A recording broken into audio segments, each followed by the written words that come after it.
welcome everybody. We just said the poll pop up. Paola, can we see that again? Yeah, great, thank you.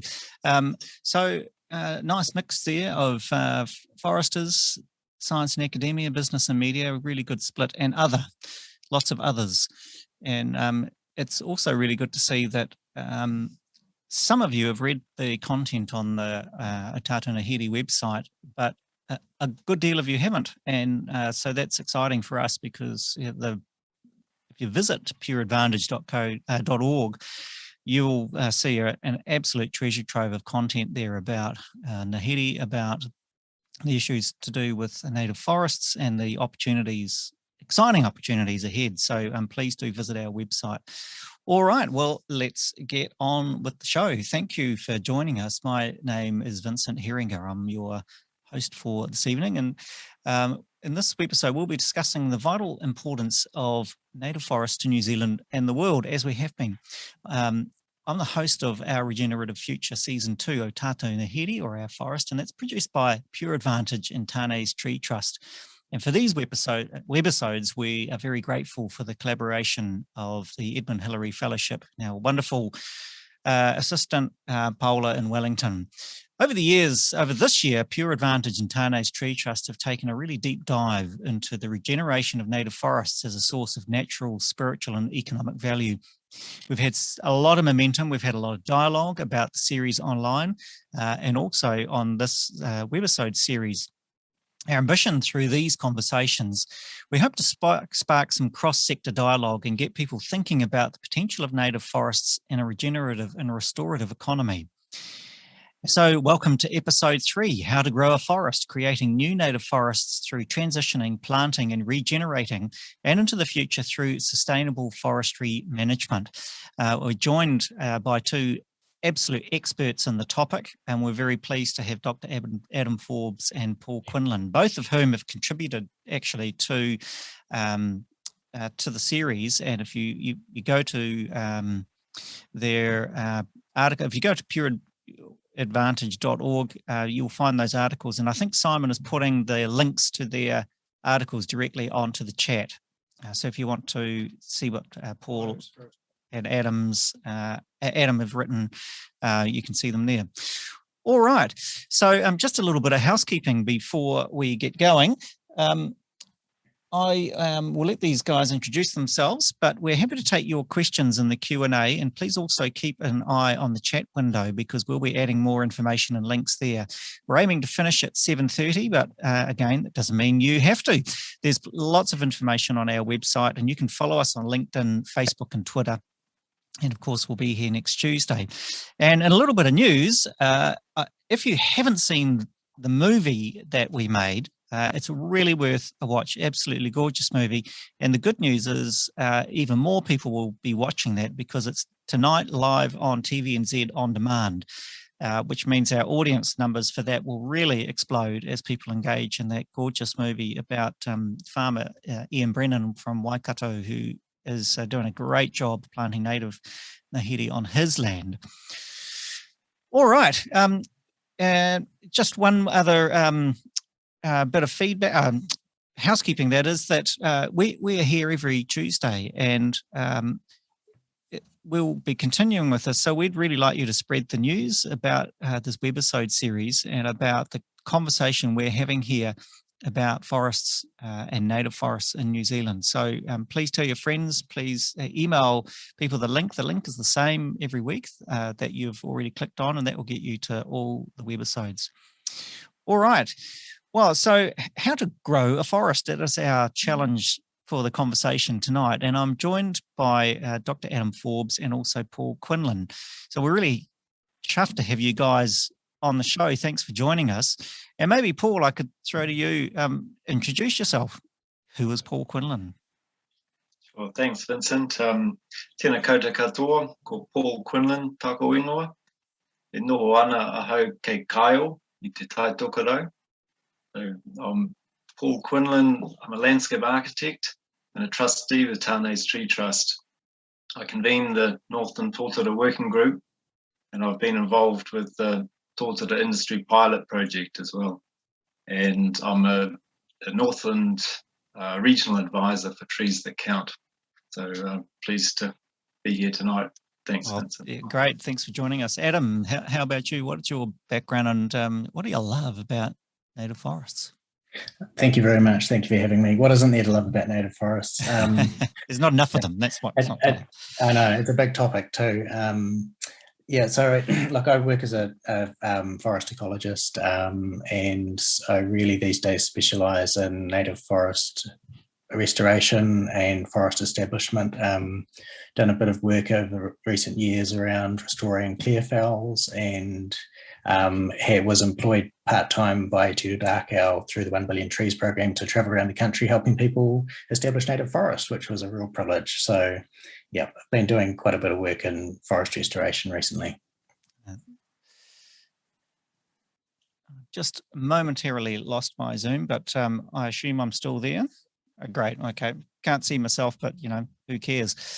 Adam, I'm really curious to know. Last week we talked about where is the land going to come from? The Climate Change Commission has suggested that we aim for 300,000 hectares of new native forest in New Zealand, and the challenge with that, I suppose, is where is the land going to come from? And in fact, some people, even within Pure Advantage, are suggesting that maybe we could aim for 1 million hectares of new native forest.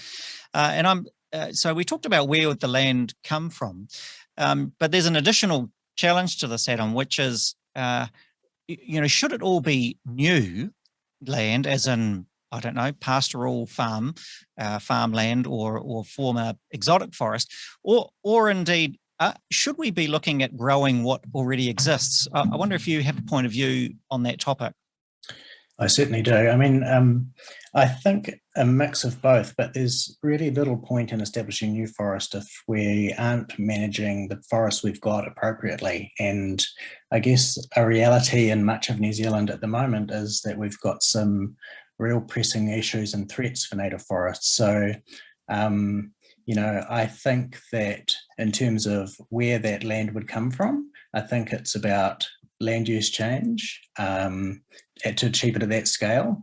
And I mean, I've been with landowners in this position. They're sort of teetering, trying to make decisions about where to retire land, what it means for their business, whether they can make money from it. So I think that we need to be helping people at this time. I don't think we can just expect 300,000 hectares of forest to be established. I think we're going to need to be pretty active with helping people, whether that's reverting forest or planting. And of course, a big part of this is looking after our existing forests and addressing those threats that they're facing. Well, you are quite keen on seeing the whole existing and regenerating ngahere grow. Can you tell us about the opportunities that exist from kind of what already exists? Yeah, I think that in some parts of New Zealand there are substantial opportunities, where the climate's amenable to regeneration, on hill country where grazing pressure is pretty poor and where those pastures don't really contribute a lot. North Canterbury have been working there with over 30 farmers, and southwest faces in that landscape regenerate very well. And so that's where I see that we've got major opportunities to do this at scale. And then it's about getting management right, getting advice right. So getting on top of threats in terms of, say, herbivory, really addressing that comprehensively so that forests can regenerate. Yeah. Other issues like enrichment planting, bringing back old growth species that are just simply functionally extinct from landscapes. So, I guess the theme of what I'm saying is it's about land use change. These are serious decisions for farmers or for landowners. They're generally permanent decisions that they're making, and they just need good support around them to make them comfortable that they're making the right decision. I think if we don't do that, then many people will sit on the fence because they're just uncertain, and that's not a situation we want to be in. Yeah. Paul, you travel around the country advising people on transition from one type of land into native forest. What are the kind of key issues that you are finding that they are struggling with? Oh, really good advice on some of these land use choices and what is appropriate and what's going to actually produce some sort of income, enable them to survive, and yet at the same time do the things that they want to do in terms of the right thing by the land and the people for future generations. But I'd like to just support what Adam said before there. I think it's really important how we integrate more native forests into the landscape. It's no longer appropriate just to be doing blanket land use, whether it's farming or forestry, or we need to be much more sophisticated and really integrate native forest in where it's appropriate. And that slogan, right tree, right place, is a very good slogan. And it is about appropriateness, site specific. And so is that kind of one of the key challenges, is identifying what's unique about your particular parcel of land and figuring out what is the right approach?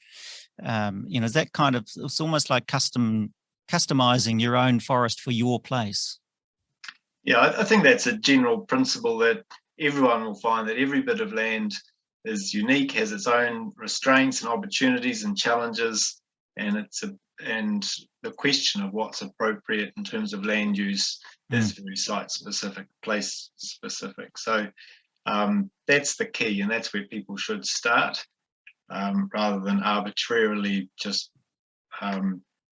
enforcing a land use where it may or may not be appropriate. Yeah, okay. We often hear about eco-sourcing. Can you explain that term, and how important is that for making these kind of decisions when you're setting out to either, start your own native forest journey or even sort of regenerate what's already there? Tell us about eco-sourcing. Well, that's it's a principle that is largely adopted. Trees That Count, Tane's Tree Trust, and many councils promote that. It's not without some debate about its merit, but essentially it's about keeping some of the local genetic variation and uniqueness intact and alive. So preserving that for the future. And if we're working with natural regeneration, that occurs anyway. And if we're planting, then we need to be careful about where we collect seed from and making sure that we're continuing to support the natural diversity of the landscape. You're big on working with what already exists, so you're kind of hinting at that already. And there's a philosophy called near to nature forestry. Does that term capture what you're talking about? And maybe you could expand on that a little. Near natural forestry is otherwise often called close to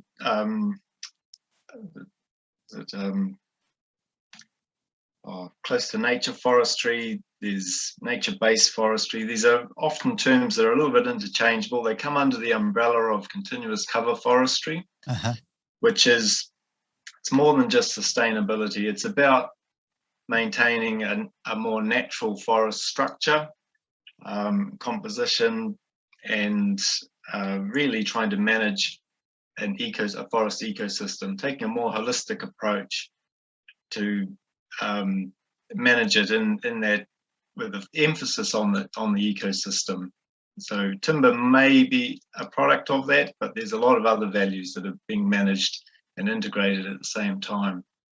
It's a term that was really formalized Pro Silver in 1989 in Slovenia, but before that there was a working group in Germany in the 1950s that were using that term, and it's had history before that as well. So it's often used, various terms used around the globe at present, but they're really all about managing forests as a whole and as an ecosystem. Adam, is that a term or a practice that has become relevant in your advice to landowners in New Zealand? I haven't seen a huge interest in native forestry for timber across the country, but certainly when I'm dealing with landowners and they're wanting native forest establishment, generally they're looking for an authentic kind of a naturalized forest system. And like Paul's last point about eco-sourcing, that's a really good thing to be doing, to be using locally adapted species and thinking about the forest succession that you're setting up and how that will perform at its early stage, but also in its later stages as well. So if you were approached by landowners, what kind of questions, Adam, are you asking them to consider before they start planting or before they start clearing in anticipation of doing more planting? What are the issues that you, I guess, are finding out there? Well, there's a few things there. The one thing I really like people to consider is just to really sit down and think about what they're wanting from their forest. It's just, to me, I can come and go on a site, but for me, it's important that people are heading in a direction they want to head in terms of what they're going to do with the forest. So that's something to really think about in advance. The issues vary a little bit from different parts of the country. There are some areas where, a lot of lowland New Zealand's sort of suffering from gradually increasing herbivore numbers, deer in particular, which has been echoed in some recent research from the Conservation Estate, where similar trends been brought to light over the last decade. So, this is a really interesting and important topic for New Zealand because it's one that has social roots. I don't think we can say that we just get rid of deer, we eradicate them everywhere, because they're important animals to people, and we can't polarize communities. So as a nation, we've got some really tough work ahead of us to really find a balance point for this issue so that we can have healthy forests that are regenerating and people can, have that element in their lives as well. So pests are a major issue to consider. What other issues are you coming up against that people really need advice about? Just fundamentally how to establish forest. It might sound funny, but depending on where you are in the country, and the climate and the circumstances, you take a completely different approach. So, if we're on the Canterbury Plains, for instance, with 600 mils of rainfall per annum, we're going to have to be really active with establishing natives, and we're going to have to be potentially watering. We're going to have to be, we can't expect a lot of natural regeneration. So things are going to be very active. Whereas if we were, in hill country in North Canterbury or in Tairāwhiti, we can expect more natural regeneration, which puts us in a completely different position. We can be more passive and we can tackle restoration at scale, just sort of thinking more about threats. So a large part of what I find myself doing is just simply resolving for the landowner, what is the approach? Where do you put your money to be successful? Once I think of it as this sort of active to passive continuum, depending on your regeneration potential. Yeah. So it's about deciding where that property is on that continuum. And once you've established that, actually a few things fall into place. You have a good understanding what scale, according to their budget, what scale we're talking about covering. And, whether we're talking about planting at 1.5 metre centres or whether we're actually just talking about some enrichment planting as seed islands or some other sort of more passive approach. So, yeah, that's a really important. And I think there's a lot more need for that advice. Like, it became apparent to me that how many forestry advisors are there in New Zealand that are giving advice on exotic forestry establishment? There's quite a few. They'll probably come to your property at no cost. And then how many native forest advisors are there? There's very few around. It's sort of people have to call on their personal contacts or maybe call on someone from a university or something. So, this 300,000 hectares, I just repeat again, probably needs some serious advice around it if we're going to be successful. Paul, you're a busy guy. Where are you being called to and what kind of places are seeking out your advice? Well, I'm based up in the far north, but cover much of Northland and beyond. But there's huge interest in planting native forest, and particularly on former pine forest land or harvested land, where landowners would like to actually have some other options rather than just doing another rotation of pine or integrating some native forest into their land. And so, what's their motivation, do you think, Paul? Is it what is there a commercial element to what they're doing? Is there any commonality amongst your clients? Varies considerably. Some are purely ecologically driven. Others want to have some commercial aspect, some productive potential there. That's quite common. And that's the thing about native forests, is that they provide such an array of values. That is their feature, the multiple values that they provide. So I think it'll always be a case of the many benefits that come along with it. So from all the soil and water conservation values right through to landscape amenity values, but also some potential productive value.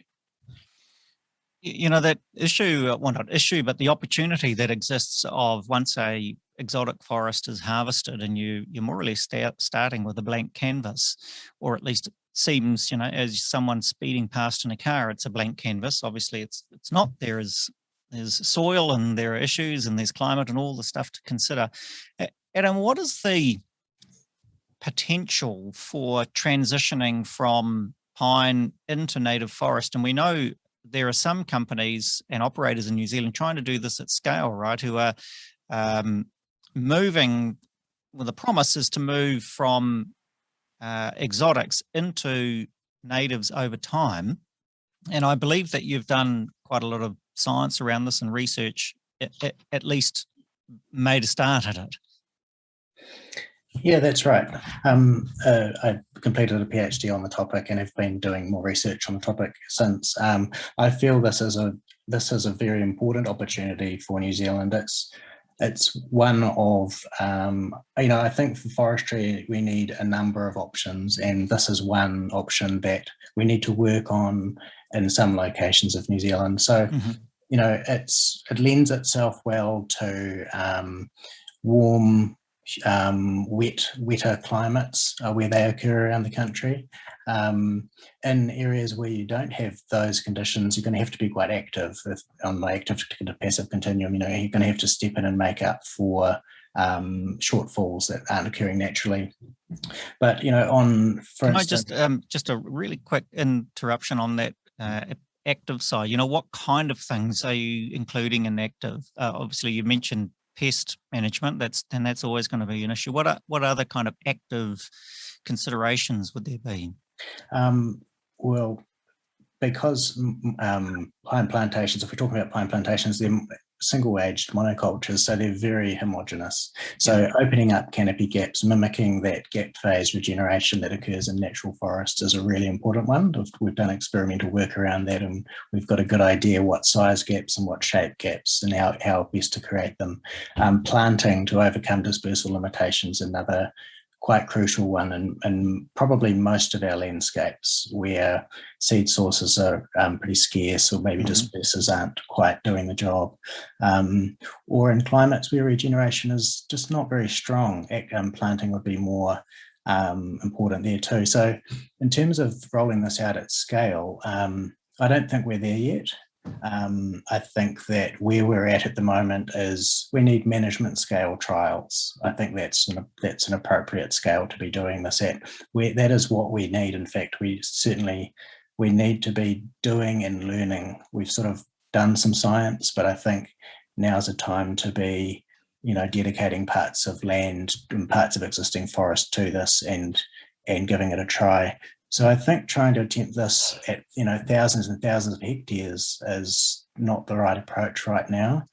And it's also a long game. Our forest species are pretty slow growing. Nothing happens in a hurry. So, we need to set these up as trials and monitor them. And I guess that's another thing that bothers me a little bit about, if this is being made into a business model and corporatized, as it were, are these people actually going to be around for decades to actually adaptively manage these forests if they're really doing it at that scale? It sounds incredibly attractive, Paul, the idea of, particularly in context of climate mitigation, of taking planting now in exotics to do some of the heavy lifting of carbon sequestration as we sort of move into this low emissions economy, with a view to then moving into longer term native Ngāhere. From your point of view, are you excited about that opportunity, or do you share some of Adam's concerns, just about how realistic that is? I think I agree with Adam that it certainly has merit. We need to take a slightly precautionary approach to some extent and just learn how to do this. And this adaptive management approach is essential. We're going to have to be monitoring, learning, and it may require in some sites considerable active intervention.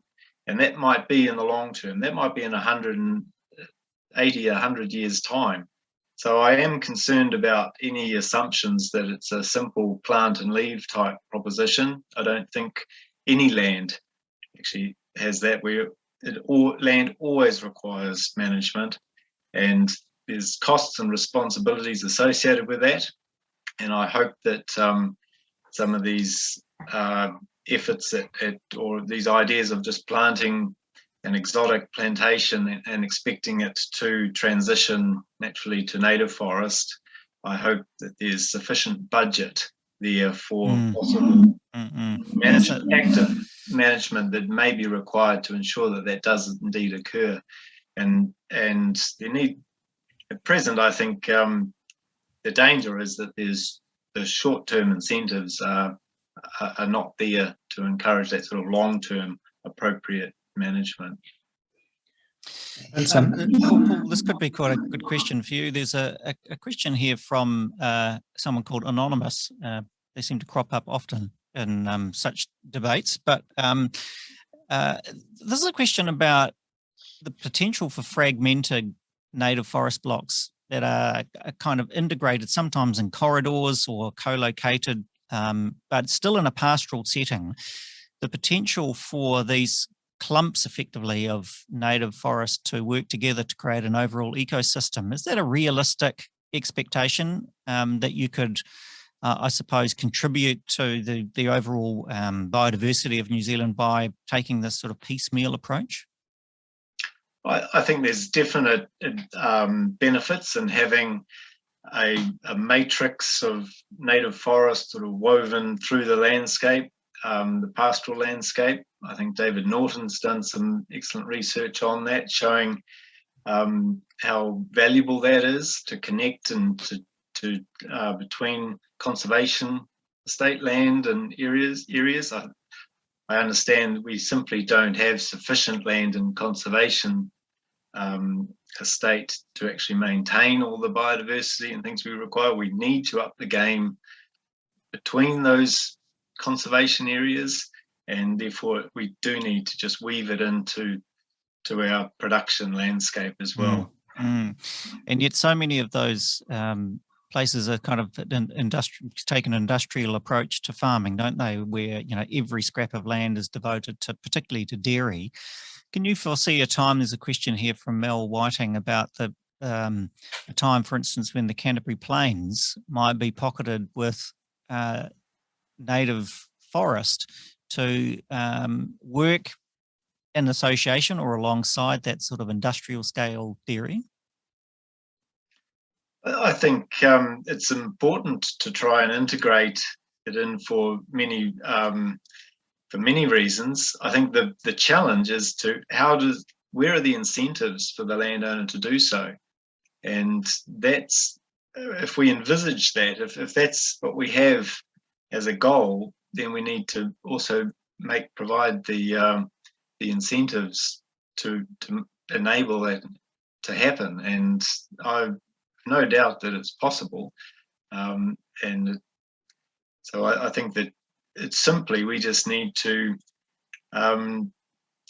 engineer our cultural systems, our economic systems to be conducive to that.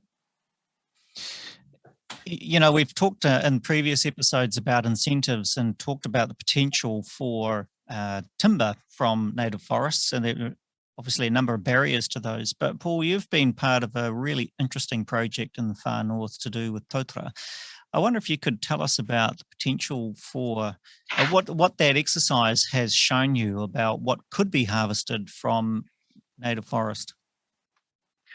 Well, it's been a long-running project that's focused on the naturally regenerating Todra in Northland, which is quite a phenomenon. It's maybe hard for people outside the region to really imagine, but Todra comes up so prolifically that some landowners regard it as a weed. It's relatively stock resistant, like manuka and kanuka and gorse, and comes up often in a grazed environment. And so as a consequence of land clearance and persistent farming activities and the presence of livestock through the regenerating scrub cover, we actually have extensive areas of native forest cover that are now predominantly, well, the Todra is the predominant canopy tree species within it. And some of those have regenerated on previously cleared land and now have millable sized trees. So it's an opportunity to integrate a native forest species and indeed native forest into that working landscape.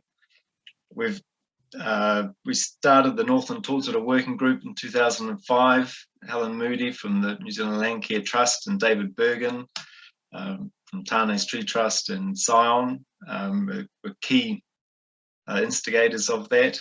And since then we've run many funded projects, mostly funded by the Sustainable Farming Fund, looking at the potential to sustainably manage this for not just timber production, sustainable timber production, but also for the non-timber benefits that come along with it.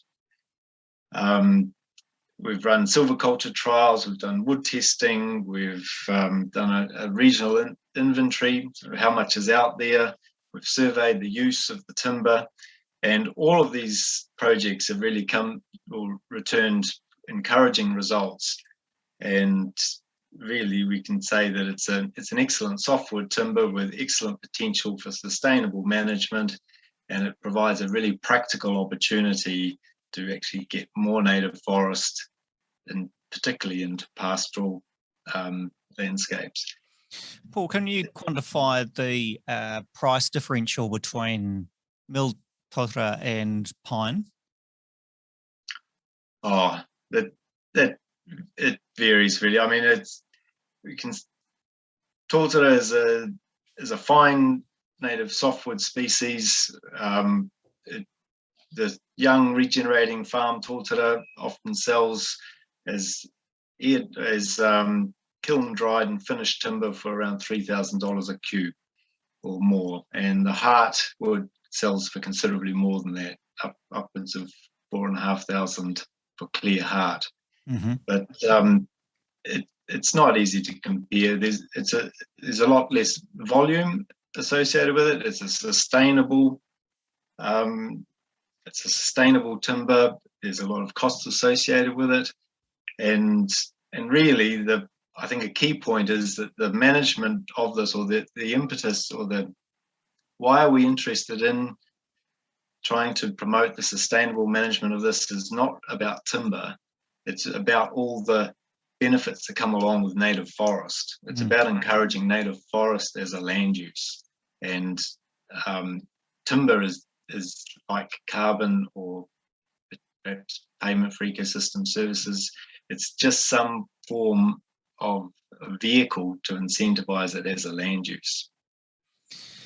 But it does indeed have to be one of the values, doesn't it, Adam? If we are serious about planting or regenerating and nurturing at scale, at least one of the motivations has to be the commercial return on timber Yeah, I think that's a very real thing. I think attitudes or values differ widely among people, but certainly for a sector of society, when they're making land use decisions around native vegetation on their land, they really do want to know how, what the income streams are. And I think timber is a really important option.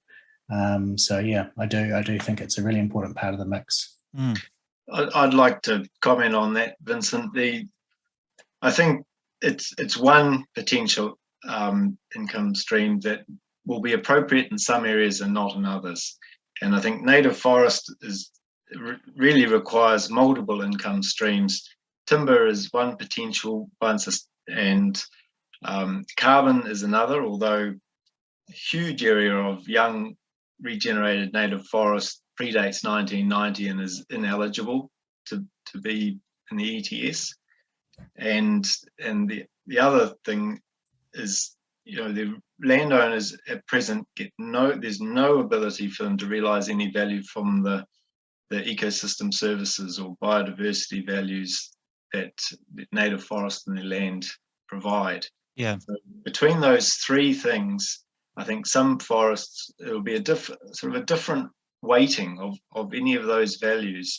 Some forests are native shrublands and they won't have much potential for carbon sequestration or timber, but they will have biodiversity value.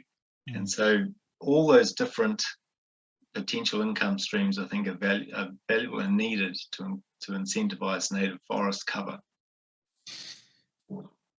Adam, there's a really great question here from Mark Dean about the role of riparian planting in recovery efforts. Is that beyond mere compliance, or even if it isn't, is riparian planting making a difference? Yeah, it's a good question. Is it making a difference? Look, I mean, I guess I'd come at it from a different angle, and that is, I know a little bit about stream ecosystems, and they evolved over a very long time under forest cover. So the life in streams really is adapted to having canopy cover. So I guess it depends what you're going to measure and how you measure it as to whether you decide it's going to work. But I think what's the definition of success is what you're saying. Yeah, well, I think returning forest cover to streams is fundamentally the right thing to do. Yes. I guess there might be some expectations of riparian systems and whether they're actually delivering on those. I know they're not perhaps very good at addressing nitrogen issues.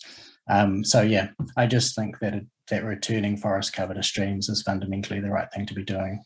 Okay, well, let me be more specific then. If the measure of success is increasing at scale the amount of New Zealand native forest, is riparian planting making a difference?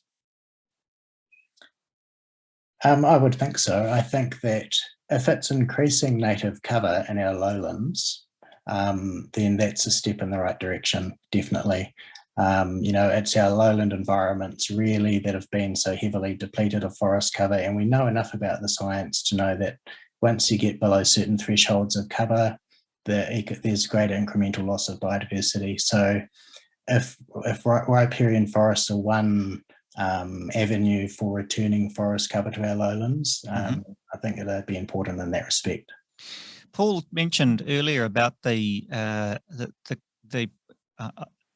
fact that, or the reality in the north of Todra coming back almost as a pest, as if it kind of has always been there. Is there I don't want to turn it into magic, but if left alone for long enough, will indeed native trees, native forest come back to, I don't know, if you talk about, say, marginal land that has been abandoned because it might have been too hard to farm, or indeed, was that the farm was unproductive. Is there, if left long enough, would native forest return, Adam? It depends on some particular circumstances. So if you have the right climate, okay, and if you have really good local seed sources, diverse old growth seed sources, and if you have good populations of dispersers, then you've got the basic ingredients for species to be returning naturally. But I think in a lot of areas of New Zealand, we're going to have to be a bit more active than that. And it's not just kind of a completely passive approach. It's about stepping in and just bridging those natural shortcomings. There's a great question here, again, perhaps for you, Adam, that from Bill Dyke, who's one of the contributors to the Otata Nahiri program. Where native trees are planted using nursery stock, there's some concern about moving pathogens such as phytophthora from nurseries to the forest site. There is a new plant production biosecurity scheme that will reduce biosecurity risk, but it does not guarantee pathogen-free plants. This is a particular concern. Is that a concern for you, Adam? And if it is, what could be done about it? It's a little bit outside my area of expertise, to be honest. Do you have any comments, Paul? Colleague Jackie Amers and Tane's Tree Trust and David Bergen have done a lot of work on this, and so I think Jackie's on a webisode next week. She'd be the ideal person to answer that, and so it's certainly an issue that's on the radar, and but it's outside my area of knowledge. Is it something that could be, I'm not going to hold you to the science of this, but would eco-sourcing address some of those issues if the pathogens are being kind of introduced from other parts of the country? Does that make a case more for eco-sourcing? It's more about nursery hygiene, because even with eco-sourcing, you may collect the seed from one area and have them grown in a commercial nursery somewhere else. So there's quite a few logistical issues there to address. Yeah. A really good question here from Rebecca Breen, who owns 7,500 square metres of established native bush in the Waitakares. Good for her. And she's been doing lots of hand weeding and not using any herbicides. She sounds like she's putting really in the mahi. Well done, Rebecca. But her question is there an organisation that she could turn to for practical help with, kind of doing some of that hard work? And perhaps more broadly, the question is, what are you finding, you two chaps across New Zealand? Is there a growing network of supporters, of workers, of science, of intel around that could help people like Rebecca? I guess what I've seen in different parts of the country, there's usually at least one or two ecologists, like contractor kind of consulting ecologists that are available, and they generally have an excellent local knowledge and usually a very good rapport with locals too. So that's kind of the go-to that I've seen, is people employing a contractor to come in and deal with particular issues. How about you, Paul? There's some good information on the Tane's Tree Trust website, and there'll be a lot of fact sheets and more information there that's free to download for people. There's organisations, Trees That Count are able to fund some trees for planters, and they apply. And of course, for larger scale planting, the 1 billion trees was a great boost and assistance. It's only a subsidy. It's not it doesn't cover all the costs, but it still all helps. And there's a need for people planting large areas of native forest to get whatever assistance they can, because it is an expensive, costly, long-term commitment. So I think really back to a key point is that there needs to be an awful lot more to help encourage and support native forest planting, but not just the planting, also the management, ongoing management. And I think the ongoing management, and also the science and research. Adam, you were sort of hinting at the before just how much effort has gone into exotics and the forest industry, but you're seeing a real lack of knowledge around the secrets of our native forest. Is that right? Yeah, I do really see that. I think it can be quite difficult for people to connect and get expert advice, particularly in an affordable manner. And I see that if we're going to be really establishing native forest, more than just planting natives, but thinking technically about how forest ecosystems are evolving and what their needs are. I think we actually need more of a base of students trained in this to be coming through. And this, training is one thing, but we also need a career path for people, because you know what it's like. You leave university and you actually want a stable job, and you want to know that you can achieve some certain things. So, I think that this is, I see it as an emerging part of forestry, and I purposely call it forestry. And I just think we need to gear up with training and, funding careers and jobs, and just really nurturing and growing our capacity in this space. Is there any particular gap at the moment that is more urgent than others? Well, there's a very big gap, I think, is the point. In every area. Yeah. There's very few obvious career paths down this topic of managing reversion, making decisions about native forest establishment, and you perhaps working in a council and working alongside landowners and restoration's one thing, but I think that there needs to be more than that, and there's almost private sector kind of niches, just like what I've been doing, lucky enough to be doing over the last couple of years, to be actually have a contract to be out there helping people at the coalface and bringing science to their doorstep, so that they can benefit from that directly.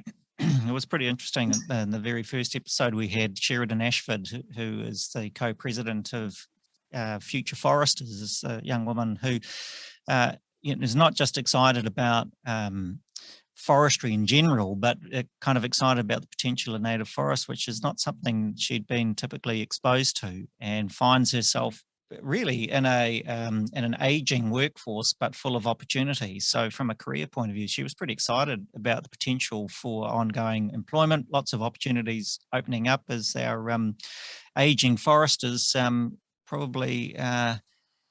What do you do when you're an aging forester, Simon? You plant more trees. You plant more trees. But yeah, so great opportunities there emerging for young people. And I was thinking also, as you were talking, Adam, about the potential for technology, right? So we've talked about land use, we've talked about planting and talked about science, but here's a question from Callum Armstrong about the potential for technology in plantings. There are some great initiatives in the works of drone planting, for example, with more for efficiency's sake. Do either of you see potential for the scale issue being addressed through technology? Maybe Paul, we could start with you. Happy to answer that, but on that last point, I'd just like to say this is a hellish exciting time for forestry in New Zealand. And I think we're really at an opportunity to really set a really important direction for the future. This is about trying to find the solutions and the answers to address the climate change crisis and biodiversity crisis and freshwater issues.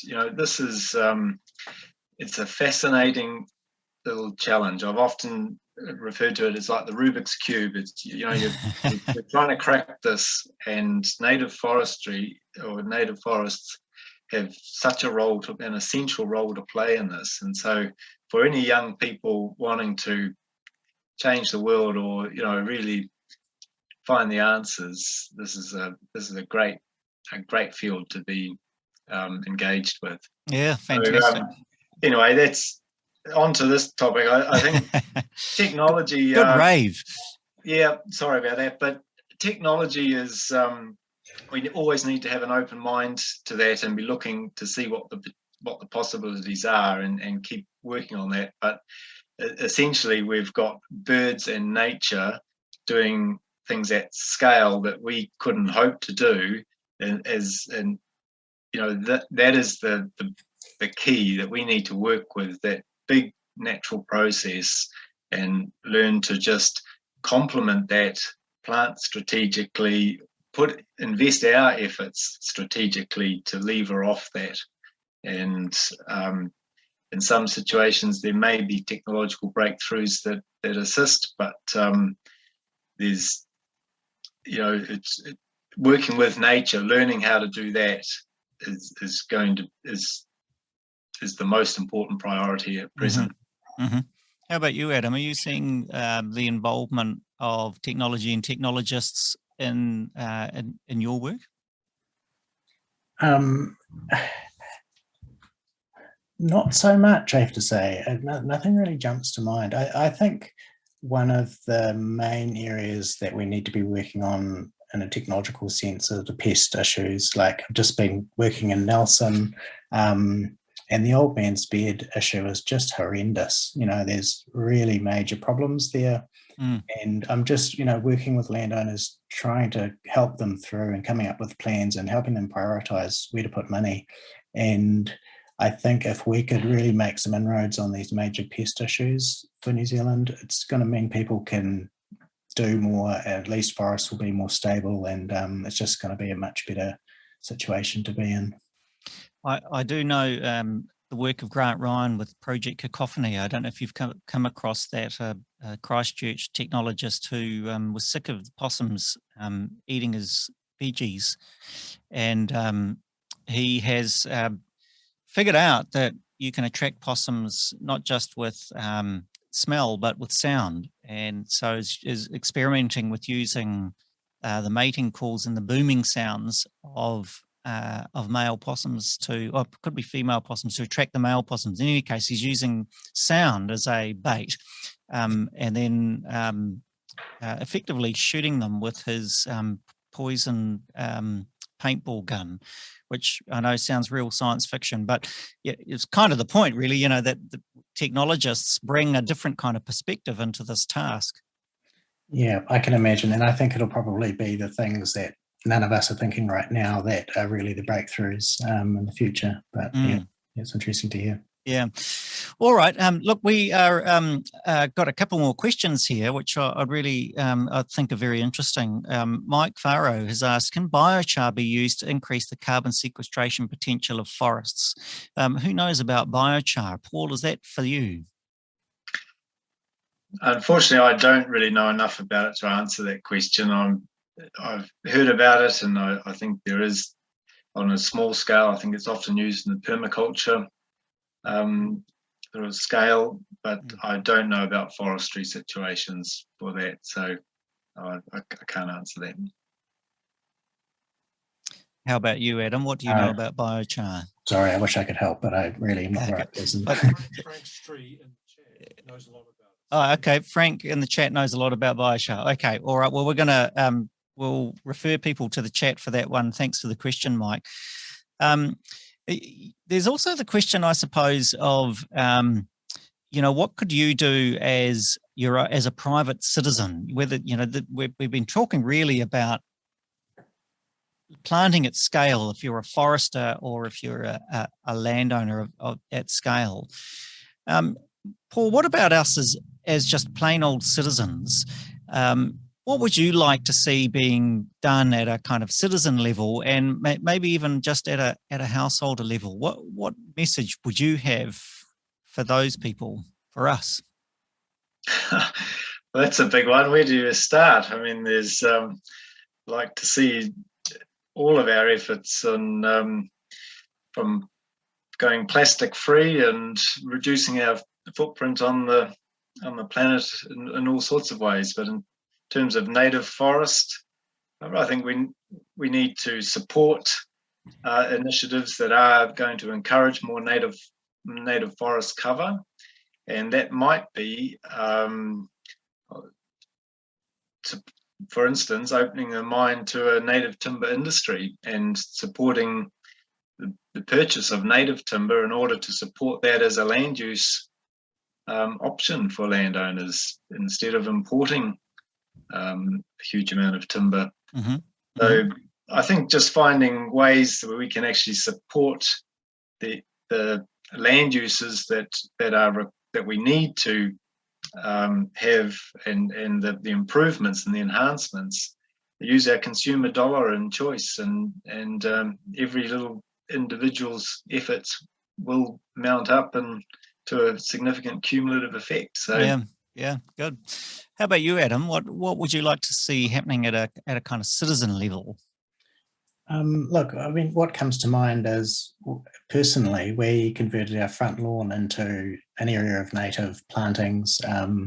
We put a bird bath in, and the life that has come through that area since doing that is just really quite amazing. You know, the silver eyes, the fantails, the tui come and swim in the bird bath. The keruru was feeding on the relatively young cabbage tree fruit that we're growing. It's just amazing. So I think that, you know, I'm sort of a view that the right tree, I was going to say in the right place, but I'm going to, the right tree can really make a difference. You know, there could be functional benefits just from having one fruiting or flowering tree for that time it's doing it. There can be a real magnet for biodiversity. So if you can just sort of increase the habitat quality of your land in some way, I think, you know, that's going to help. And if we look at the National Policy Statement for Biodiversity, you know, the draft one that's being talked about, Yes, consulted on, there's kind of requirements in there to get native cover above 10% in urban areas. So that's going to require everyone to do their bit, really. It's not like the council can just wave a magic wand. So yeah, I think that's all heading in the right direction. Yeah, it's an interesting perspective, isn't it? That, you know, maybe the best thing we could do is advocate and in our own backyards take native trees seriously, native forests seriously. It's been really disturbing to me just in my own neighbourhood, just how many big trees are being cut down. And in fact, I think last week someone used the term shrub division, which, you know, just was so disappointing in a leafy old Auckland suburb where I live, just to see so many big trees being cut down. So even at that level, you know, I think it counts, doesn't it? It does. It all adds up. And, you know, even the exotic trees, often they all, you know, they add structural diversity and so on. It all comes together. We live in a more mature kind of, you know, an older neighbourhood where there's quite a few trees. People have planted all sorts of stuff over the years, and we've had keruru nesting down the back, and the tui are amazing. So yeah, I'm just quite optimistic about if we can all put something back and just do our best. I think it adds up. Yeah. Look, as a topic, I think urban afforestation is such a great topic, and we will be addressing some of that in next week's episode, because we're looking at the many benefits of native forest outside of timber, so the non-timber benefits. And we're joined by the amazing Dr. Jackie Amos, who I think has been joining in the chat, hasn't she, Simon? Yeah. And Jackie has been a great contributor to this project also. Is in the film, and also by Eden Walker and Hal Davies. So, you know, we're really excited about the potential for urban contribution to our Ngāhere, obviously not at scale, but perhaps doing some of those the little pockets, Paul and Adam, that you talked about. So we're out of time. We have kept going because it's such an interesting topic. So I'd just like to thank our audience for joining us again to talk about our Ngāhere, about our exciting future in this beautiful country, but also to Paul Quinlan and to Dr. Adam Forbes for joining us tonight. Thank you very much. Great stuff. Thank you, guys. And we will be here again next Tuesday, same time, talking about a similar topic, but a fresh angle, talking with those people I just talked about. So have a good evening, and let's get planting.